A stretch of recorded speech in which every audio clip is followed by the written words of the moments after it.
დაცული ოჯახების განსახლების მიზნით 1700 ბინის მშენებლობა დაიწყო. ჯანაშიას ქუჩის მიმდებარე ტერიტორიაზე თანამედროვე სტანდარტების შესაბამისი 7 კორპუსი აშენდება. მშენებლობასთან დაკავშირებით კაფსულის ჩადების ცერემონია გაიმართა. შენობის საძირკველში სიმბოლური კაფსულა საქართველოს პრემიერ-მინისტრმა ირაკლი კობახიძემ, საქართველოს დევნილთა შრომის ჯანმრთელობისა და სოციალური დაცვის მინისტრმა მიხეილ სარჯველაძემ და პროექტის განმახორციელებელმა კომპანიამ ანაგის გენერალურმა დირექტორმა ირაკლი გოგოლიშვილმა ჩადეს. კაფსულის ჩადების ღონისძიებას აფხაზეთის ავტონომიური რესპუბლიკის მთავრობის თავმჯდომარე ლევან მგალობლიშვილი და უმაღლესი საბჭოს თავმჯდომარე ჯემალ გამახარია ესწრებოდნენ. სამშენებლო სამუშაოები 2026 წელს დასრულდება. მშენებლობის ბიუჯეტი კი 191 მილიონ ლარზე მეტია. იძულებით გადაადგილებულ ოჯახებისთვის ახალი კორპუსების მშენებლობა საქართველოს 5 ქალაქში მიმდინარეობს. მნიშვნელოვანი პროექტი იწყება. დღეს ზუგდიდში აშენდება 7 საცხოვრებელი კორპუსი დევნილი ოჯახებისთვის, განკუთვნილი იქნება 1700 ოჯახისთვის. 2027 წელს არის გათვალისწინებული ამ პროექტის დასრულება. თქვენ იცით, რომ მთელი ამ წლების განმავლობაში ძალიან აქტიურად მიმდინარეობს შესაბამისი სამუშაოები. 1000-ობით დევნილმა ოჯახმა მიიღო ღირსეული საცხოვრისი სხვადასხვა ლოკაციაზე და ამ პროცესის გაგრძელება არის ეს მნიშვნელოვანი პროექტი, რომელიც დღეს იწყება. განსაკუთრებულად მნიშვნელოვანია ამ პროექტის დაწყება დღეს აქ ზუგდიდში, ვინაიდან მოგეხსენებათ, რომ სახელმწიფოს აქვს კონკრეტული მოვალეობები დევნილ მოსახლეობასთან მიმართებაში განსახლების თვალსაზრისით და ეს იქნება მართლაც ძალზედ მასშტაბური პროექტი, რომლის ფარგლებშიც დაახლოებით 1700 საქართველოს მოქალაქე ოჯახი მიიღებს ბინას, დევნილი მოსახლეობა. იქნება ეს მნიშვნელოვანი არაუბრალოდ მისი მასშტაბით, არამედ პრაქტიკულად ეს იქნება ძალიან მნიშვნელოვანი ეტაპი მთლიანად ავალდებულების შესრულების მიმართულებით. პროექტი მოიცავს 7 საცხოვრებელ კორპუსს, საიდანაც 6 გახლავთ 11 სართულიანი და 1 12 სართულიანი. სულ გათვალისწინებული 1754 მაცხოვრებელზე. პროექტი მთავრდება რემონტით და მოიცავს ასევე პარკებსაც, გასართობ სივრცესაც, საპარკინგო სივრცესაც და ბავშვთა სხვადასხვა ტიპის გასართობ ატრაქციონებს. საქართველოს პრემიერ-მინისტრმა ირაკლი კობახიძემ, საქართველოს დევნილთა შრომის ჯანმრთელობისა და სოციალური დაცვის მინისტრმა მიხეილ სარჯველაძემ და აფხაზეთის ავტონომიური რესპუბლიკის მთავრობის თავმჯდომარემ ლევან მგალობლიშვილმა რუხის რესპუბლიკური საავადმყოფო დაათვალიერეს, რომელიც მაღალი ხარისხის თანამედროვე სამედიცინო აპარატურით აღიჭურვა. სამედიცინო დაწესებულებაში 2024 წელს წარმოებული უახლესი მაგნიტორეზონანსული ტომოგრაფიის აპარატია განთავსებული. სამედიცინო დანადგარი პაციენტებს შესაძლებლობას აძლევს ადგილზე რეგიონიდან გაუსვლელად მაგნიტორეზონანსული ღრმა კვლევებით ისარგებლონ. 2,5 მილიონ დოლარის ღირებულების ხელოვნური ინტელექტის მქონე აპარატის 3 ტესლა მოდელისაა. სამედიცინო აპარატურით მომსახურება მოქალაქეებს დღეიდან შეუძლიათ. რუხის რესპუბლიკურ საავადმყოფოში ასევე განთავსებულია ანგიოგრაფიის აპარატიც. პაციენტებს რუხის რესპუბლიკურ საავადმყოფოში ქიმიოთერაპიის სერვისით სარგებლობად შეუძლიათ. გასულ თვეს აღნიშნული სამედიცინო მომსახურებით 107 ონკოლოგიური დიაგნოზის მქონე პაციენტმა ისარგებლა. რუხის რესპუბლიკური საავადმყოფოს სტრატეგიული ადგილმდებარეობიდან გამომდინარე სერვისებით ხშირად სარგებლობენ დროებით ოკუპირებულ ტერიტორიაზე მცხოვრები მოქალაქეები. რუხის რესპუბლიკურ საავადმყოფოს სტრატეგიული მნიშვნელობა აქვს ოკუპირებულ ტერიტორიაზე მცხოვრები ჩვენი მოსახლეობისთვის. ტექნიკური აღჭურვილობა კიდევ უფრო მეტ შესაძლებლობას მოგცემს მათთან მისა და კომუნიკაციის. გრძელდება სტრატეგიული მიდგომა სწორედ რუხის რესპუბლიკურ საავადმყოფოსთან მიმართებაში. ის აღიჭურვება ყველაზე თანამედროვე ტექნიკით და საშუალებებით საიმისოდ, რომ ერთი ამ რეგიონის მაცხოვრებლებს და იმავდროულად საოკუპაციო ხაზს მიღმა ცხოვრებ ადამიანებისთვის იყოს ხელმისაწვდომი ყველა ის თანამედროვე სიკეთე, რომლითაც შეიძლება სარგებლობდეს თანამედროვე ადამიანი სამედიცინო სერვისების უზრუნველსაყოფად. მოგეხსენებათ, რომ ეს MRT-ის აპარატის ხონა რამდენად მნიშვნელოვანია ჩვენი მოსახლეობისთვის, ამ რეგიონის მოსახლეობისთვის, ვინაიდან ჩვენთან ამ კლინიკაში მკურნალობას გადიან არა მარტო სამეგრელოს მოსახლეობა, მთელი აფხაზეთი, მთელი სვანეთი, მთელი იმერეთი ჩამოდიან აქ და მკურნალობას გადიან აქ.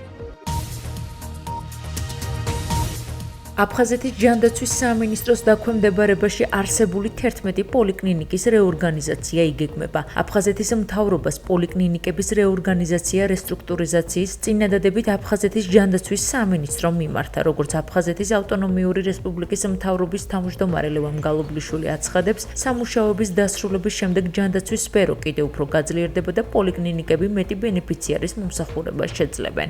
აფხაზეთის ჯანდაცვის სამინისტრო შემოვიდა წინადადებით, რომ ჩაატარონ 11 პოლიკლინიკის რეორგანიზაცია, რესტრუქტურიზაცია, რათა კიდევ უფრო მოძლიერდეს ეს სფერო და რათა უფრო მეტი ბენეფიციარი გაუჩნდეს აღნიშნულ პოლიკლინიკებს.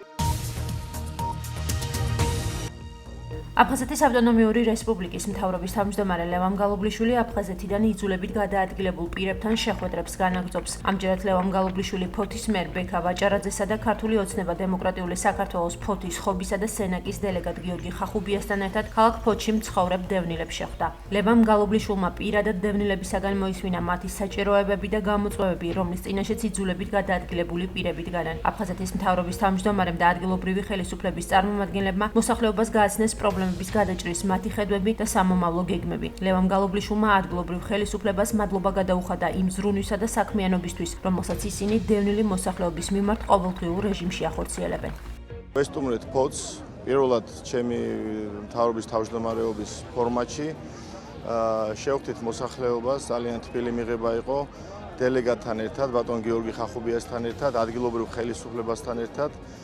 მადლობა გადაუხადე იმ გვერდში დგომისთვის, რასაც ისინი ჩვენი დევნილი მოსახლეობისთვის ყოველდღიურად ანხორციელებენ. გაუზიარეთ ის პროგრამები, პროექტები, რომელიც ჩვენს მთავრობას აქვს დაგეგმილი შემდეგი 4 წლის განმავლობაში, რა თქმა უნდა, მუდმივად ჩვენი ზრუნვის საგანია მათი ყოველდღიური საჭიროებები. რა თქმა უნდა, ჩვენი ხელისუფლების ერთ-ერთი პრიორიტეტია ჩვენი ქვეყნის ტერიტორიული მთლიანობის აღდგენა, რისთვისაც აუცილებლად ყველაფერს გავაკეთებ და ვიმედოვნებ, რომ მოახლოეს პერიოდში ჩვენს მოსახლეობას დავაბრუნებთ მათ მიწა-წყალზე, მათ ოჯახებში. რა თქმა უნდა, ეს ჩემთვისაც განსაკუთრებულად ემოციურია, იმიტომ რომ დედა მყავს ოხუმელი და მეც ესე ვთქვათ, ჩემი მსხვილი პირობა მაქვს ამ ხალხისთვის მიცემული, რომ აბსოლუტურად ყველა გამოწვევასთან ბრძოლაში გვერდში დავუდგები. ჩვენი დევნილი მოსახლეობა სარგებლობს ყველა იმ პროგრამით, რომელიც ფოთის მუნიციპალიტეტს გააჩნია და ასევე ვისაუბრეთ, რა თქმა უნდა, იმ გეგმებზე, სამომავლო და მიმდინარე პროექტებზე, რომელსაც ჩვენ ვახორციელებთ ამ დასახლებაში და ქალაქის სხვადასხვა ლოკაციაზე, იქ სადაც ჩვენი დევნილი მოსახლეობა ცხოვრობს. რა თქმა უნდა, სამომავლო გეგმები ძალიან ბევრია ამ მიმართულებით და დარწმუნებული ვარ, რომ ბატონ ლევანთან ერთად ის ახალი არის, პირველად ჩამოვიდა ჩვენს ქალაქში და ახალი შემართებით, ახალი იდეებით კიდევ უფრო მეც გავაკეთებთ ფოთელი მოსახლეობისთვის და განსაკუთრებით ჩვენი დევნილებისთვის. ძალიან ნაყოფიერი შეხვედრა იყო. გავიცანით აფხაზეთის მთავრობის ახალი თავმჯდომარე, ასევე ჩვენი დელეგატი გიორგი ხახუბია. იმედი ესეთ შეხვედრები ხშირი იქნება და იმედია ეს პრობლემები რა ჩვენ დევნილ მოსახლეობას აწუხებს, მალევე მოგვარდება. აფხაზეთის ავტონომიური რესპუბლიკის მთავრობის წევრების შეხვედრები დევნილ მოსახლეობასთან გრძელდება. აღნიშნული დავალება აფხაზეთის მინისტრთა კაბინეტმა ორშაბათს მთავრობის თავმჯდომარისაგან ლევან გალობლიშვილისაგან მიიღო. მორიგის შეხვედრა თბილისში წინამძღვრიშვილის ქუჩაზე კომპაქტურ ჩასახლებაში გაიმართა, სადაც მინისტრებმა დელეგატებთან ერთად დევნილი მოსახლეობის საჭიროებების შესახებ ინფორმაციები მოისმინეს. დევნილებთან შეხვედრას დიდუბე ჩუღურეთის რაიონის დელეგატი, პარლამენტის ვიცე-სპიკერი გიორგი ვოლსკი, ჩუღურეთის რაიონის მაჟორიტარი ზურაბ ჩიკვილაძე და პარლამენტის დეპუტატი რიმა ბერაძეც ესწრებოდნენ. აფხაზეთის მთავრობის თავმჯდომარის დავალებით გრძელდება შეხვედრები დევნილთა ჩასახლების ობიექტებში. ბატონ გიორგი ვოლსკისთან და ჩუღურეთის რაიონის ხელმძღვანელობასთან ერთად ვიმყოფებოდით ჩუღურეთის რაიონში ჩასახლებულ დევნილებთან. გავეცანით მათ პრობლემებს. ძირითადი პრობლემები მაინც არის სოციალური და ინფრასტრუქტურული ხასიათის, რომელთა გადაჭრის გზებზე აფხაზეთის მთავრობა გააგრძელებს მუშაობას და უმოკლეს ვადაში ყველა პრობლემას შეძლების დაგვარად მოვაგვარებთ. ჩატარდა შეხვედრა, ძირითადად დევნილები ცხოვრობენ. გარკვეული პრობლემები აქვთ, მაგრამ რა შედარებაა იმასთან, რაც ქონდა. ამ მდგომარეობაშიც იყვნენ. ბევრი საკითხი სოციალური მომგვარებულია და რაც მთავარია პოლიტიკურ თემებზე არის საუბარი ძალიან საინტერესო. ეს ადამიანები არიან დაზარალებული ომით, აგრესიით, ოკუპაციით და რასაკვირველია ამათ ყველაზე კარგად იციან მშვიდობის ფასიც.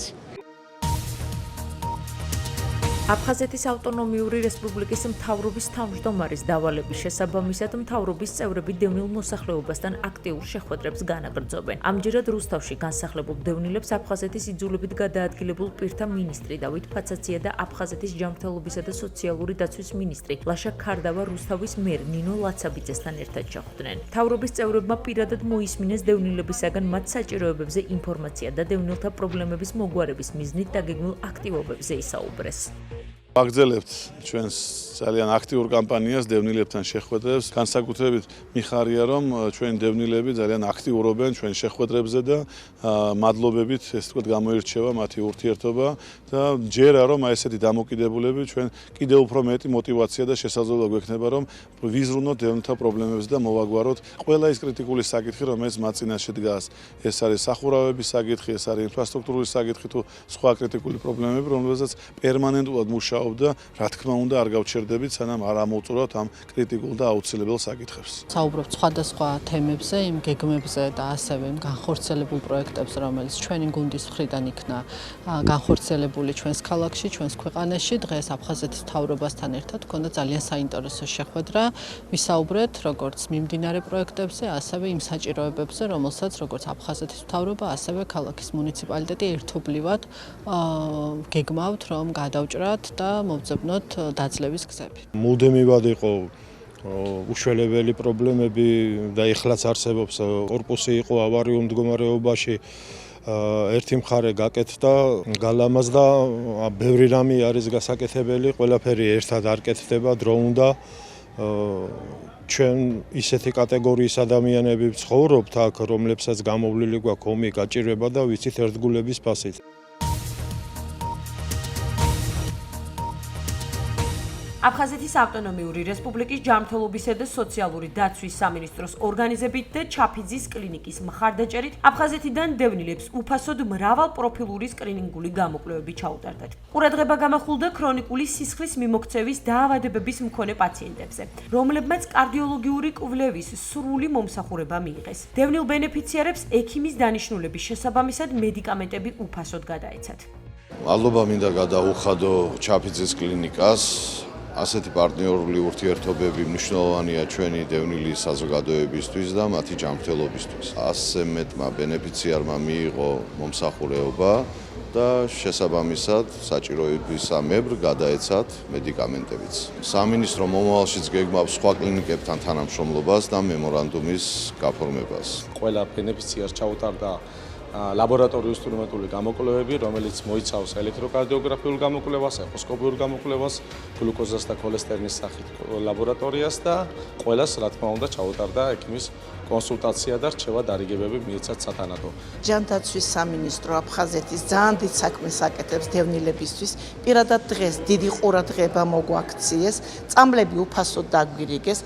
მადლობა მინდა გადაუხადო აფხაზეთის ჯანდაცვას, პირადად ჩაფიძის კლინიკას, ასეთი თბილი მომსახურებისთვის. მინდა რომ აქციები გაგრძელდეს.